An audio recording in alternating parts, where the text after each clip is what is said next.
Everyone, welcome to my channel. This is Shalu Jain. जैसा कि आपको पता है, हमारा पेपर जो है अभी अप्रैल मंथ में होने वाला है। अप्रैल मंथ में कभी भी हो सकता है। तो हम जो है यहाँ पर सीडीपी के बहुत ही इम्पोर्टेंट टॉपिक्स जो है वो डिस्कस कर रहे हैं। कल मैंने आपको ब्रूनर थ्योरी कराई थी। आज जो है मैं आपको वाइगोत्स्की की थ्योरी जो है वो पढ़ाने वाली हूँ। ठीक है, तो बिना टाइम को वेस्ट किए हुए स्टार्ट करते हैं वाइगोत्स्की की थ्योरी। तो सबसे पहले हमें ये पता होना चाहिए कि लेव वाइगोत्स्की थे कौन। तो लेव वाइगोत्स्की जो हैं वो एक रूसी मनोवैज्ञानिक थे, जिन्होंने विकासात्मक मनोविज्ञान और शिक्षा के क्षेत्र में जो है वो बहुत महत्वपूर्ण योगदान दिया था। इनकी जो थ्योरी है वो किस पर बेस्ड थी। उन्होंने सामाजिक, सांस्कृतिक और संज्ञानात्मक विकास सिद्धांत जो है वो बताया था। और अपने सिद्धांत में ये बताते हैं कि बच्चों का जो सीखना है और जो विकास है वो मुख्य रूप से जो है वो सामाजिक संपर्क और संस्कृति पर जो है वो निर्भर करता है। तो आपने क्या देखा कि जो लेव विगोत्स्की उनकी कौन सी थ्योरी है, सोशियो कल्चरल थ्योरी है। और अपनी थ्योरी में वो क्या बताते हैं कि कोई भी बच्चा है उसका जो डेवलपमेंट है वो कैसे होगा, समाज में आके होगा। जब वो समाज में आएगा तो क्या करेगा, लोगों से इंटरेक्ट करेगा।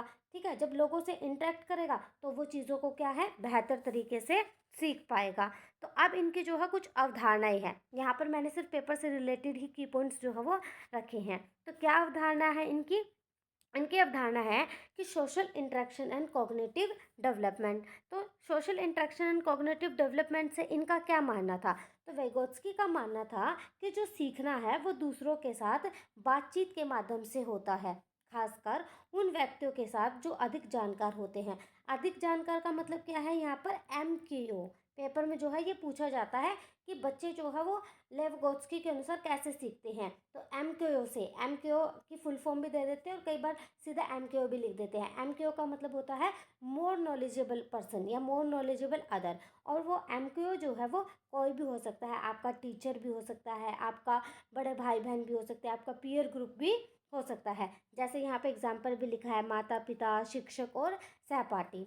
अब जब बच्चा जो है समाज में आता है, समाज में क्या करेगा, जब इंटरेक्ट करेगा या अपने से ज़्यादा बड़े जो लोग हैं उनके साथ जब वो बातचीत करेगा तो उसका क्या होगा, डेवलपमेंट में उसकी हेल्प होएगी। तो यहाँ पर वही चीज़ कह रही हैं वेगोत्स्की कि बच्चा जो है वो संज्ञानात्मक विकास में जो सामाजिक संपर्क है वो क्या करता है, उसकी महत्वपूर्ण भूमिका जो है वो निभाता है।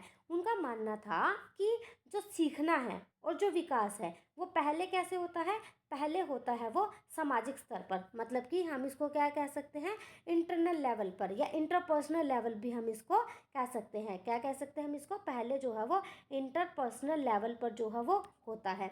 उसके बाद जो है, जो ये सीखना है वो क्या हो जाता है, इंट्रापर्सनल हो जाता है। इंट्रापर्सनल से मतलब क्या है? इंट्रापर्सनल से मतलब है कि व्यक्तिगत लेवल पर जो है ये हो जाता है। अब देखो, जब बच्चा जो है वो समाज के संपर्क में आएगा, अब वो उसको प्रभावित भी तो करेगा ना। तो वो कैसे प्रभावित करेगा? जब बच्चा समाज से संपर्क करेगा या बातचीत करेगा तो उसमें क्या आएगा, उसकी बच्चे की जो है वो सीखने की क्षमता बढ़ेगी, है ना। बच्चे में क्या आएगी, उसकी लॉजिकल जो पावर है वो क्या होगी, वो इंक्रीज होएगी, है। बच्चे में जो प्रॉब्लम सॉल्विंग मेथड्स है या प्रॉब्लम सॉल्विंग जो है उसको उसको हेल्प करने में वो मदद करेगा, है ना। तो और क्या होएगा, अब बच्चे जब समाज से संपर्क कर रहे हैं तो बच्चों में क्या होएगा, डिसीजन मेकिंग पावर, जो डिसीजन मेकिंग स्किल है वो इंक्रीज होएगी। तो इसलिए वेगोत्स्की कहते हैं कि जब बच्चा जो है समाज के संपर्क में आता है तो उसकी सोचने समझने की जो क्षमता है वो बढ़ती है। ठीक है, और बच्चे में जो है प्रॉब्लम सॉल्विंग पावर बढ़ती है, डिसीजन मेकिंग स्किल्स का जो है वो इंक्रीज होता है। तो बच्चा इन सब चीज़ों से वो सीखता है। मान लो एक एग्जांपल लेकर हम यहाँ पर चलते हैं कि एक बच्चे को जो है वो साइकिल चलानी सीखनी है, तो वह अकेले थोड़ी ना सीख सकता है। उसके लिए उसको क्या चाहिएगी, उसको हेल्प चाहिएगी। अब वो हेल्प किससे लेगा, या तो अपने मम्मी पापा से लेगा या अपने बड़े भाई बहन से लेगा, या उससे जो बड़े होंगे समाज में, जो उससे बड़े होंगे, उसके जो दोस्त है वो भी हो सकते हैं, है ना। तो जब वो उनकी हेल्प से सीखेगा तो वो क्या है, जल्दी सीख पाएगा। अब आता है जेडपीडी का कंसेप्ट कि जेडपीडी क्या था। तो लेव गोत्स्की के अनुसार जो जेडपीडी है वो क्या है, ये उस अंतर को या उस डिफरेंस को जो है दिखाती है, जो जो बच्चा खुद से कर सकता है और जो वो हेल्प से कर सकता है। ठीक है, मीन्स कि जेड वो डिफरेंस है, zone of proximal development is the gap between what a learner can do independently, कि जो उसने खुद से किया वो, and what they can achieve with guidance, जब उसने किसी की हेल्प ली वो, उसके बीच का जो डिफरेंस है उसको हम क्या कहते हैं, जेड कहते हैं। उसको हम एग्जाम्पल से समझते हैं।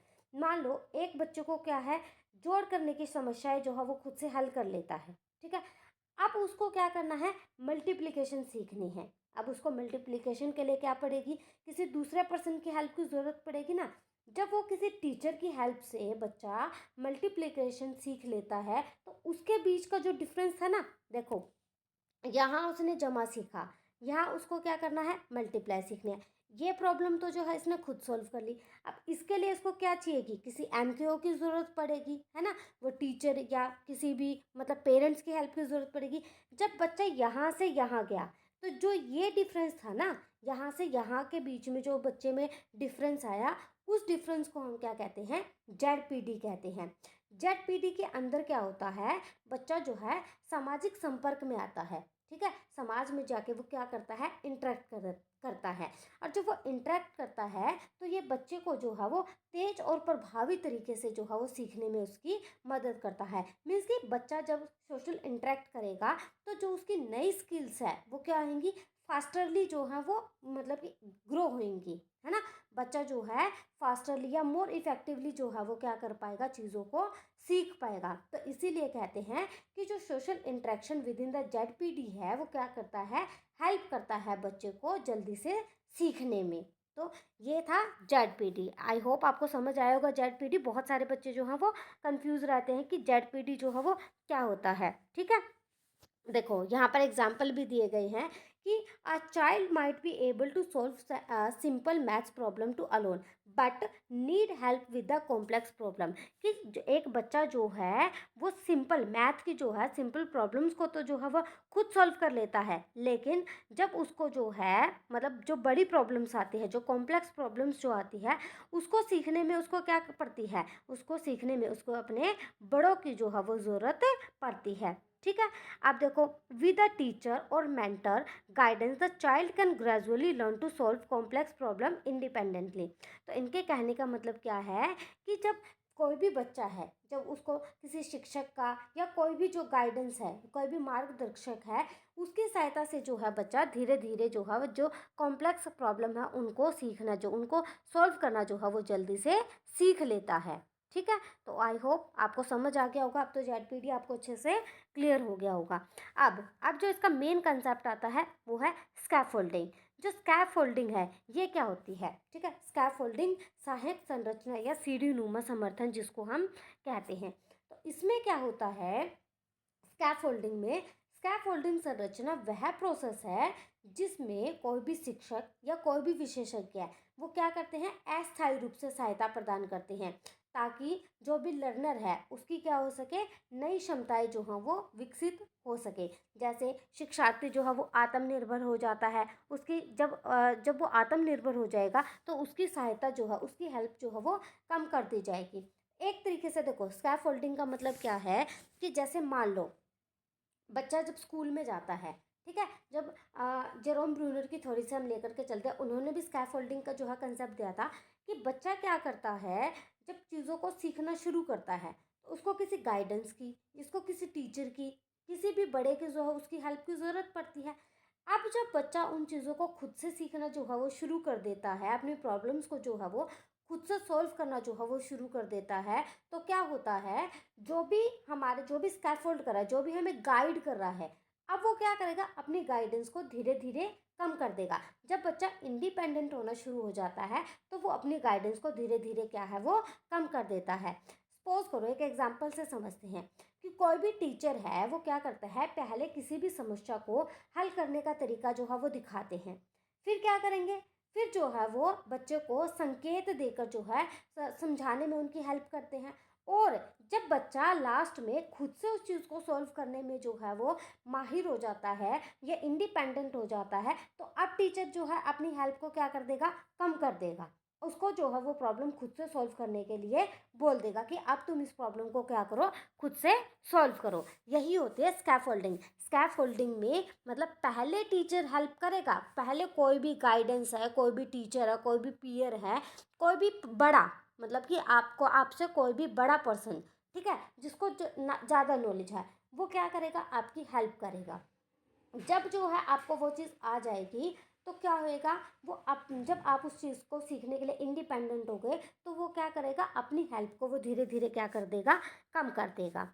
अब नेक्स्ट कंसेप्ट आता है लैंग्वेज एंड थॉट डेवलपमेंट, कि जो भाषा और जो विकास है वो कैसे चलते हैं, मतलब कि भाषा और जो विचारों का विकास है तो वो कैसे चलते हैं। तो वाइगोत्स्की ने बताया कि जो भाषा है वो संज्ञानात्मक विकास में एक महत्वपूर्ण जो है वो भूमिका निभाती है। उनका मानना था कि प्रारंभ में विचार और भाषा जो है वो अलग अलग जो है वो होते हैं, लेकिन जैसे जैसे बच्चा बढ़ता है वो क्या हो जाती हैं, आपस में जुड़ जाती हैं। मतलब कि इनका कहने का मतलब ये है कि जैसे बच्चा जो है क्या होता है, प्रारंभ में जो विचार और भाषा जो है बच्चे की वो क्या है, अलग अलग है। ये किसका मानना है, वाइगोत्स्की का मानना है।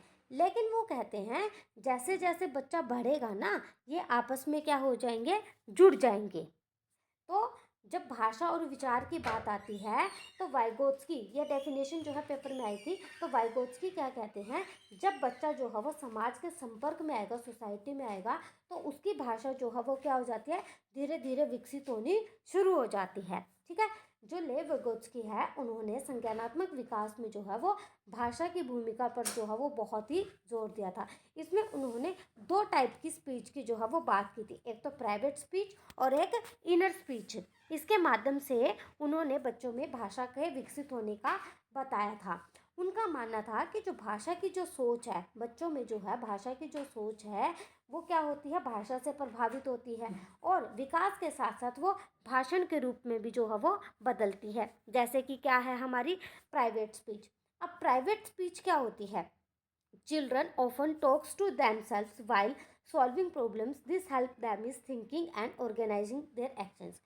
कि बच्चा क्या होता है, इसमें पहले क्या करता है, जब बच्चा अपनी प्रॉब्लम को सॉल्व करता है ना तो वो खुद से बातें करता है।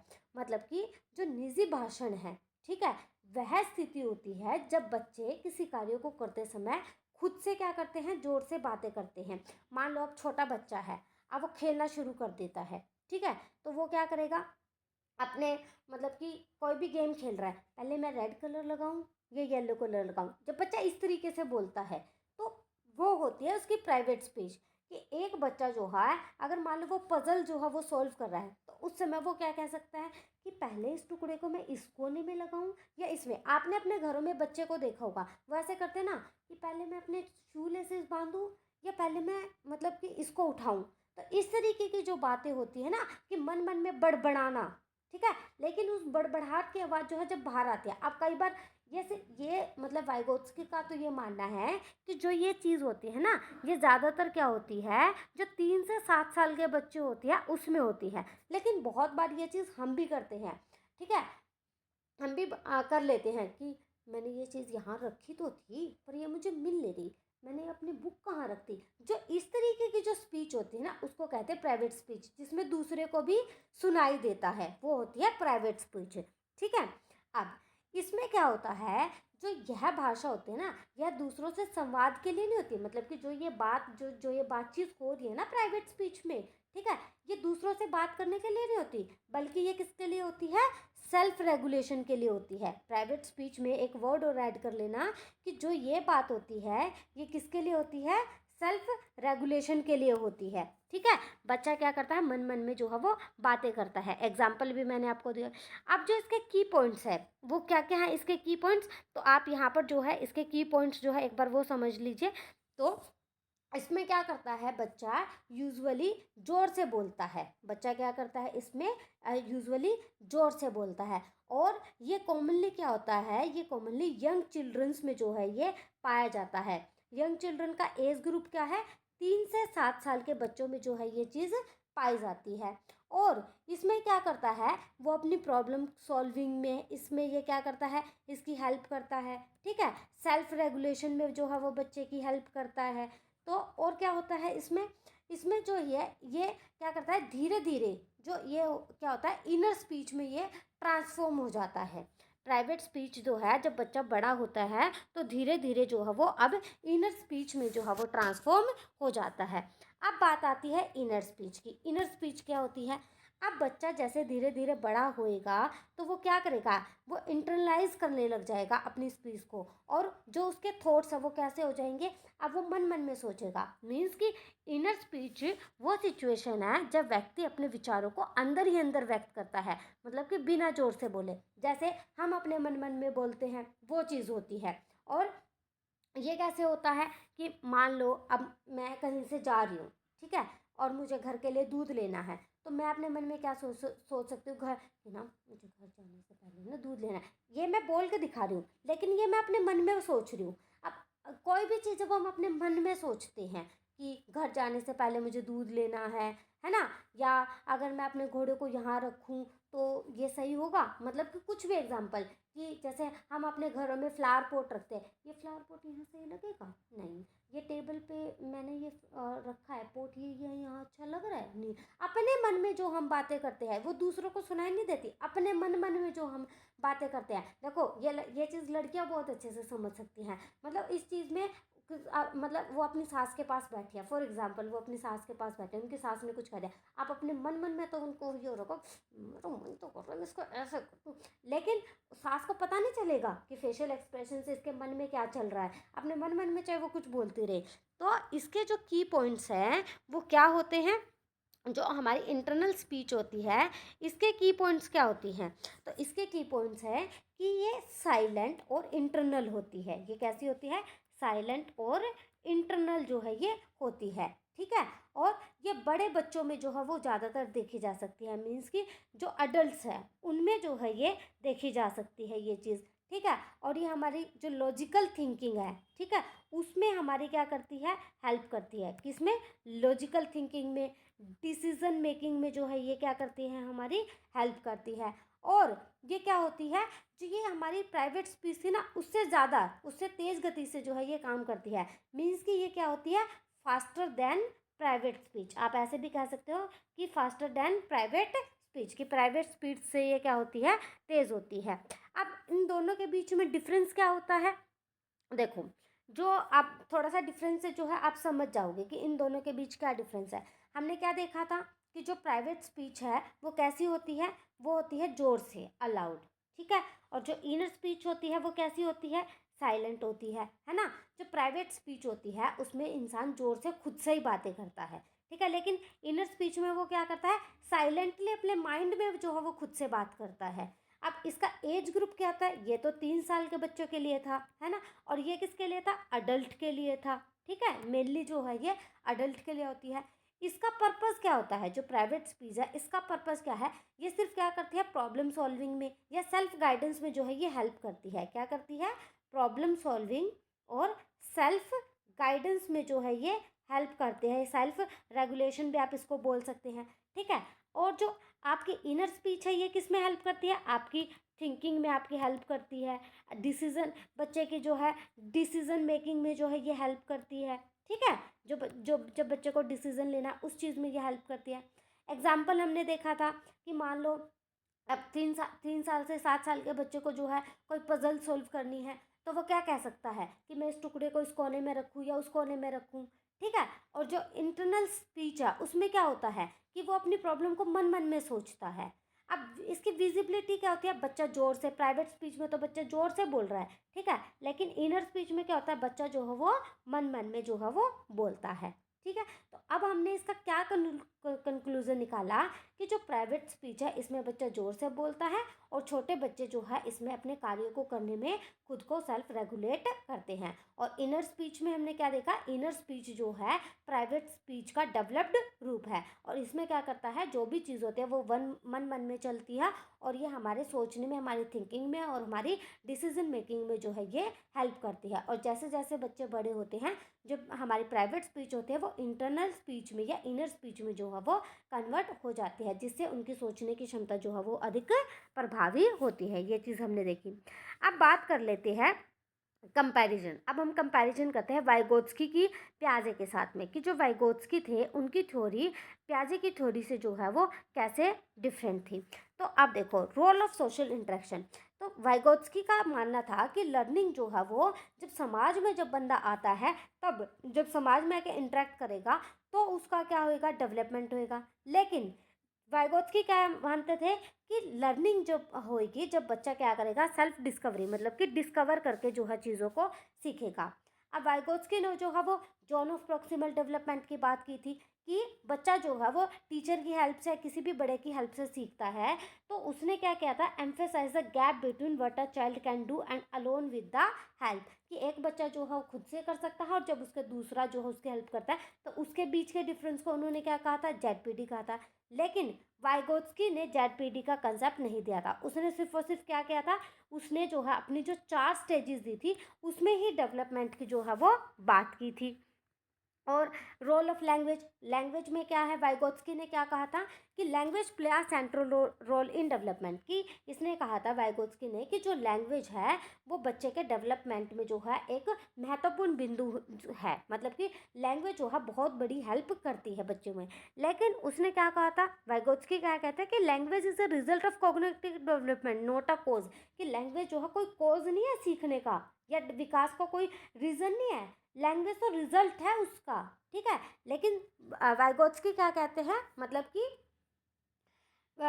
बच्चा जो है जब समाज में आता है तो उसकी भाषा का विकास होता है, ठीक है। लेकिन पियाजे क्या कहते हैं कि पहले क्या होता है, उसका विकास होता है फिर भाषा आती है बच्चे को, ये जो है पियाजे कहते हैं। अब कॉग्निटिव डेवलपमेंट की बात करते हैं, तो वाइगोत्स्की क्या कहते हैं कि जो कॉग्निटिव डेवलपमेंट है ये कॉन्टिन्यूस प्रोसेस है, ठीक है। और ये किससे इन्फ्लुएंस होते हैं, हमारे कल्चर से और हमारी सोसाइटी से। लेकिन जो पियाजे है वो क्या कहती है, ये एक स्टेज बेस्ड प्रोसेस है, मीन्स कि क्योंकि पियाजे ने जो है वो अपनी जो थ्योरी थी उसमें 4 स्टेजेस बताई थी, कि बच्चा जो है किस स्टेजेस में, कि पहले जैसे सेंसरी मोटिव स्टेज थी, फिर प्री ऑपरेशनल थी, फिर कंक्रीट थी, फिर ऑपरेशनल थी, कि स्टेज बेस्ड प्रोसेस है कॉग्निटिव डेवलपमेंट की, कि बच्चे का जो सामाजिक विकास होता है या बच्चे का जो संज्ञानात्मक विकास होता है वो धीरे धीरे होता है, ठीक है। और इसका जो फैक्टर था वो क्या माना था, बायोलॉजिकल डिटरमाइंड जो है इसका फैक्टर उन्होंने माना था। अब एजुकेशनल इम्प्लीकेशन देख लेते हैं, कि जो वाइगोत्स्की की जो एजुकेशनल इम्प्लीकेशंस है वो क्या है। जो वाइगोत्स्की है वो किसके बारे में बात करते हैं, मतलब कि कोलैबोरेटिव लर्निंग की जो है बात करते हैं, कि वाइगोत्स्की कहते हैं कि जब बच्चा जो है जब वो क्या करता है, जब समूह में, मतलब कि कोलैबोरेटिव, मतलब कि कोलैबोरेटिव का मतलब ही क्या है कि टीम बनाकर काम करना।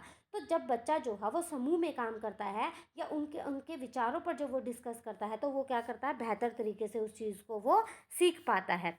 अब टीचर का रोल क्या होता है, तो टीचर का रोल क्या है कि टीचर जो है यहाँ पर एक गाइडेंस की तरह जो है वो काम करता है, और जिससे क्या होता है, वो स्टूडेंट्स को सीखने में हेल्प करता है। अब यूज़ ऑफ लैंग्वेज, कि लैंग्वेज कैसे हेल्प करती है, तो बच्चों को बोलने और अपने विचार व्यक्त करने के लिए हमें क्या करना चाहिए, प्रोत्साहित करना चाहिए। जोन ऑफ प्रॉक्सिमल डेवलपमेंट के बारे में क्या कहते हैं कि पाठ्यक्रम को जो है वो इस तरीके से डिज़ाइन करना चाहिए कि छात्रों की वर्तमान क्षमताओं को जो है वो थोड़ा आगे और उनकी आवश्यकता में जो उनकी सहायता जो है वो की जाए। अब हमने क्या कंक्लूजन निकाला कि जो लेव विगोत्स्की है उनका जो सामाजिक सांस्कृतिक सिद्धांत है वो यह दर्शाता है कि संज्ञानात्मक विकास में सामाजिक संपर्क, भाषा और सांस्कृतिक संदर्भ जो है वो महत्वपूर्ण भूमिका निभाते हैं। उनके विचार ने आधुनिक शिक्षा को जो है वो प्रभावित किया है, जिसमें संवादात्मक और मार्गदर्शी शिक्षण विधियों को जो है वो प्राथमिकता दी जाती है। अब जो है मैं एमक्यू का थोड़ा सा दिखा देती हूँ, यहाँ पर एमक्यू क्या है, हम जो एमक्यू बोले जा रहे थे वो क्या है। तो एमक्यू जो है वो क्या होता है, अधिक जानकार व्यक्ति होता है, जो किसी ऐसे व्यक्ति को दर्शाता है जिसकी किसी विशेष कार्य के सीखने की तुलना में अधिक जानकारी, कौशल और विशेषज्ञता होती है। यह व्यक्ति आपका शिक्षार्थी को मार्गदर्शन और सहायता प्रदान करने में उसकी हेल्प जो है वो करता है। और ये कौन हो सकता है, ये आपका टीचर भी हो सकता है, आपके पेरेंट्स भी हो सकते हैं, आपके पीयर्स भी हो सकते हैं, आपके बड़े भाई बहन भी हो सकते हैं, आपका कोई मेंटर या एक्सपर्ट भी हो सकता है, कोई टेक्नोलॉजी भी हो सकती है, लाइक एजुकेशनल ऐप्स हैं, बुक्स हैं। तो ये भी जो है आपकी एक एमक्यू की तरह जो है ये हेल्प करती हैं। ठीक है। एमक्यू की क्या भूमिका होती है, तो एमक्यू जो है वो क्या करता है, लर्नर्स की हेल्प करता है और उसे जेडपीडी में सही मार्गदर्शन प्रदान करता है। और जब शिक्षार्थी जो है वो आत्मनिर्भर होने लगता है तो एमक्यू जो है वो धीरे धीरे अपनी सहायता को कम कर देता है, लाइक स्कैफोल्डिंग जैसे। और इससे जो लर्नर्स हैं वो क्या होता है, स्वतंत्र और आत्मनिर्भर जो है वो हो जाता है। और मतलब कि जो एमक्यू है वो रियल लाइफ में जो है वो कैसे हेल्प करता है, तो एमक्यू जो है वो टीचर गाइडिंग ए स्टूडेंट की a teacher help a child solve a math problem by giving hints and example, कि जो टीचर है वो बच्चों को मतलब कि मैथ्स की प्रॉब्लम को सॉल्व करने में हिंट दे सकता है ना। पेरेंट टीचिंग आ चिल्ड्रन की ए मदर, जो एक मदर है वो बच्चों को मतलब कि शू लेसेस बांधना सिखा सकते हैं। पहले वो दिखाएगी फिर बच्चे को जो है ट्राई करने के लिए कहेगी। पेयर ट्यूटरिंग क्या होती है कि अ स्टूडेंट एक्सप्लेन करता है डिफ़िकल्ट कंसेप्ट को और फिर उसके क्लासमेट क्या करते हैं, उसको ऑब्जर्व करके उस चीज़ को सीख सकते हैं। ऑनलाइन लर्निंग प्लेटफॉर्म है जैसे कि कोई भी ऐप है, लाइक ड्यूओलिंगो है या खान एकेडमी प्रोवाइड है, ये क्या करते हैं, स्टेप बाय स्टेप गाइडेंस जो है बच्चों को देते हैं, जिससे बच्चों की हेल्प होती है ना, ऑनलाइन इस तरीके से। तो हमने क्या देखा एमक्यू में, कि जो वाइगोत्स्की है उनका मानना था कि जो एमक्यू है वो शिक्षा और सीखने में एक महत्वपूर्ण कंसेप्ट है। ये क्या करता है, ये संज्ञानात्मक विकास में सामाजिक संपर्क की भूमिका को दिखाता है, जहाँ एक अधिक कुशल व्यक्ति या संसाधन शिक्षार्थियों को नई नई क्षमताएं को सीखने में क्या करता है, हेल्प करता है। तो आई होप आपको अच्छे से समझ आ गया होगा कि एमक्यू क्या है, स्कैफोल्डिंग क्या है, जेडपीडी क्या है। यही जो है इसके इम्पोर्टेंट पॉइंट है, एमक्यू, ठीक है, जेडपीडी और स्कैफोल्डिंग। जेडपीडी में तो क्या है, डिफरेंस को दिखाया जाता है। स्कैफोल्डिंग में क्या है, पहले हेल्प की जाती है, धीरे धीरे वो कम कर दी जाती है। एमक्यू का मतलब क्या, मोर नॉलेजेबल पर्सन के पॉइंट संपर्क में जब बच्चा आता है तो उससे जो है बच्चा जल्दी से चीज़ों को सीख पाता है। तो आई होप आपको ये वीडियो अच्छी लगी होगी। अगर आपको वीडियो अच्छी लगे तो लाइक ज़रूर करना, कमेंट सेक्शन में ज़रूर बताना। देखो आपने वीडियोस को देख लेते हो ना, आप मुझे कमेंट करके बताते हो ना लाइक करते हो, ठीक है। बहुत सारे बच्चे तो ऐसे हैं जो मेरी वीडियो को देखते चैनल को सब्सक्राइब नहीं करते। भाई चैनल को भी सब्सक्राइब कर दिया करो, ठीक है। इससे टीचर का मोटिवेशन लेवल जो है वो बढ़ता है और उसका मन करता है कि आपके लिए और वीडियोज़ अच्छी वीडियोज़ लेकर आए। तो चलो मिलते हैं फिर नेक्स्ट वीडियो में, तब तक के लिए thank you so much, bye bye.